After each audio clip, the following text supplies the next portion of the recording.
आज आपण बाजाराचे वर्गीकरण या प्रकरणामध्ये विक्रेत्याच्या स्पर्धेमुळे बाजारपेठांचे जे प्रकार पडतात त्यामधला तिसरा प्रकार पाहणार आहोत, जो आहे अल्पाधिकार बाजारपेठ। यापूर्वी आपण स्पर्धेनुसार बाजारपेठेचे वर्गीकरण पाहत असताना पूर्ण स्पर्धा हा प्रकार बघितला। त्यानंतर मक्तेदारी म्हणजे काय, मक्तेदारीची वैशिष्ट्ये आपण पाहिली आणि आज आपण अल्पाधिकार बाजारपेठ कशाला म्हणतात ते बघू। अल्पाधिकार बाजारपेठ कशाला म्हणतात तर सर्वप्रथम अल्पाधिकार याला इंग्रजीमध्ये ऑलिगोपॉली म्हणतात। ऑलिगोपॉली इंग्रजी भाषेमधला हा शब्द किंवा या शब्दाची उत्पत्ती ग्रीक भाषेमधील ऑलिगोई OLIGOI ऑलिगोई म्हणजे अल्पसंख्यक आणि पॉलिस POLIS पॉलिस म्हणजे विक्रेते या शब्दापासून झाली आहे। मग आता व्याख्या।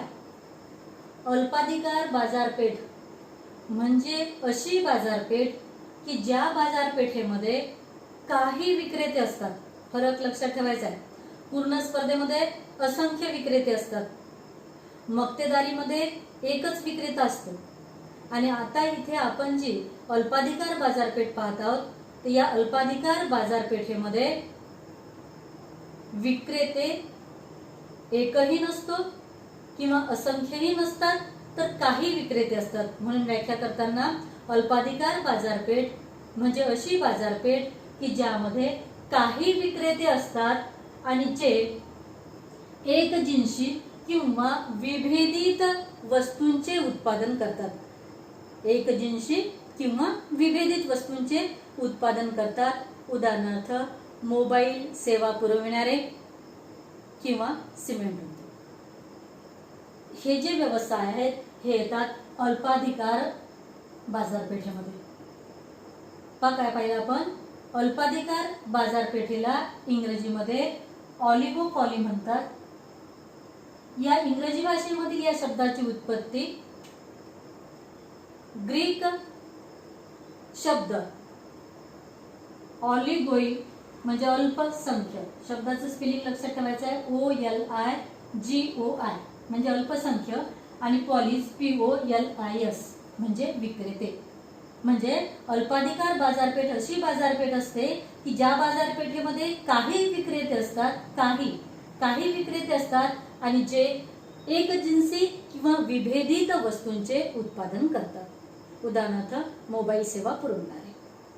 त्यानंतर मग आता या अल्पाधिकार बाजारपेठेची वैशिष्ट्ये। पहिलं वैशिष्ट्य, जसं मक्तेदारीमध्ये एकच विक्रेता असतो, पहिलं वैशिष्ट्य आपण पाहिलं होतं।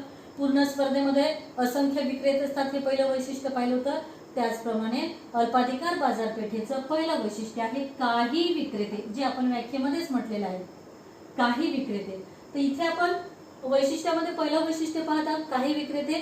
तर अल्पाधिकार बाजारपेठेमध्ये काही विक्रेते असतात आणि काही विक्रेते असल्यामुळे त्यांचे बाजारपेठेवर नियंत्रण असते, लक्षणीय नियंत्रण असते आणि त्यानंतर वस्तूच्या किमतीवर, वस्तूच्या उत्पादनावरही त्यांचे नियंत्रण। आता बाजारपेठेवर नियंत्रण म्हटलं की वस्तूच्या किमतीवर नियंत्रण, उत्पादनावरही नियंत्रण आलंच। आणि असं का होतं, कारण इथे काही विक्रेते असतात आणि म्हणून त्या काही उद्योग संस्थांचे किंवा काही विक्रेत्यांचे बाजारपेठेवर नियंत्रण असते, वस्तूच्या किमतीवर नियंत्रण असते आणि त्यानंतर उत्पादनावर सुद्धा त्यांचं नियंत्रण असते। पहिलं वैशिष्ट्य। त्यानंतर दुसरं वैशिष्ट्य परस्परावलंबन। काही विक्रेते किंवा काही उद्योग संस्था असतात आणि त्यामुळे आपल्या प्रतिस्पर्ध्याने जो काही निर्णय घेतला त्या निर्णयाच्या बाबतीत दुसऱ्या उद्योग संस्थांना किंवा विक्रेत्यांना दक्ष राहावे लागते। कारण स्पर्धेमध्ये टिकून राहायचं असेल तर आपल्या प्रतिस्पर्ध्याने जर सेवा पुरविण्याच्या किमती कमी केल्या असतील तर अशाच परिस्थितीमध्ये स्पर्धेमध्ये टिकून राहण्यासाठी दुसऱ्या किंवा काही इतर विक्रेत्यांना सुद्धा आपल्या सेवांच्या किमती कमी कराव्या लागतात, म्हणजे त्यांच्याशी जुळवून घ्यावं लागते, तेव्हाच ते स्पर्धेमध्ये टिकू शकतात। हे झालं दुसरं वैशिष्ट्य, परस्परावलंबन। परस्परावलंबन हे अल्पाधिकार बाजारपेठेचं एक महत्त्वाचं वैशिष्ट्य आहे। परस्परावर ते अवलंबून असतात। स्पर्धेमध्ये टिकून राहायचं असेल तर आपल्या प्रतिस्पर्ध्याने जर किमती कमी केल्या तर यांना सुद्धा आपल्या वस्तूंच्या किंवा सेवांच्या किमती कमी कराव्या लागतात। त्यानंतर जाहिरात। जाहिरात हे सुद्धा अल्पाधिकार बाजारपेठेचे महत्त्वाचे वैशिष्ट्य आहे। जास्तीत जास्त बाजारपेठ काबीज करण्याच्या उद्देशाने आक्रमक आकर्षक जाहिरातीचा अवलंब अल्पाधिकार बाजारपेठेमध्ये केला जातो। पुढलं वैशिष्ट्य, प्रवेशावर निर्बंध। अल्पाधिकार बाजारपेठेमध्ये व्यवसाय सोडून सहज बाहेर जाता येते। उद्योग संस्था व्यवसाय सोडून बाहेर जाऊ शकतात, परंतु प्रवेश करताना मात्र त्यांना अनेक अडथळ्यांना तोंड द्यावे लागते। उदाहरणार्थ सरकारचा परवाना, पेटंट यासारखे अडथळे असतात की जे अडथळे पार करून त्यांना प्रवेश करता येतो, पण बाहेर मात्र ते सहज पडू शकतात। म्हणून पुढलं वैशिष्ट्य आपण बघितलं, प्रवेशावर निर्बंध असतात। पाहिजे तेव्हा उद्योग ते सोडून जाऊ शकतात, पण पाहिजे तेव्हा मात्र प्रवेश करू शकत नाहीत। प्रवेश करताना त्यांना अनेक अडथळ्यांना तोंड द्यावे लागते। त्यानंतर समानतेचा अभाव। आता समानता ही आकाराच्या बाबतीत आहे। अल्पाधिकार बाजारपेठेमध्ये ज्या उद्योग संस्था असतात या उद्योग संस्था असमान आकाराच्या असतात। काही उद्योग संस्था मोठ्या असतात, काही उद्योग संस्था लहान असतात। त्यानंतर शेवटलं वैशिष्ट्य, अनिश्चितता। अल्पाधिकार बाजारपेठेमध्ये लक्षणीय अनिश्चितता असते। आता लक्षणीय अनिश्चितता का असते?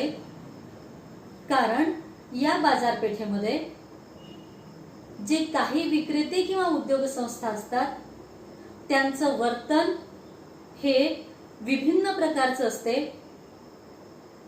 कधी कधी ते विशिष्ट उद्दिष्टासाठी किंवा उद्दिष्टपूर्तीसाठी एकमेकांशी हातमिळवणी करून सहकार्यही करू शकतात, किंवा उद्दिष्टपूर्तीसाठी ते एकमेकांशी संघर्ष सुद्धा करू शकतात। म्हणजे अल्पाधिकार बाजारपेठेमध्ये अनिश्चितता मोठ्या प्रमाणावर असते। का असते अनिश्चितता? कारण काहीच विक्रेते किंवा उद्योग संस्था असतात आणि आपल्या उद्दिष्टपूर्तीसाठी ते एकमेकांशी हातमिळवणी करून सहकार्यही करू शकतात, किंवा आपल्या उद्दिष्टपूर्तीसाठी ते परस्परांशी संघर्ष सुद्धा करू शकतात। या ठिकाणी आपला बाजारपेठेचा तिसराही प्रकार संपला, जो होता अल्पाधिकार बाजारपेठ। बाकी राहिलेला मक्तेदारीयुक्त स्पर्धा हा एक शेवटला प्रकार आहे बाजारपेठेचा। या प्रकरणामधला हा तो शेवटला प्रश्न राहील, तो आपण नंतरच्या तासिकेला बघू।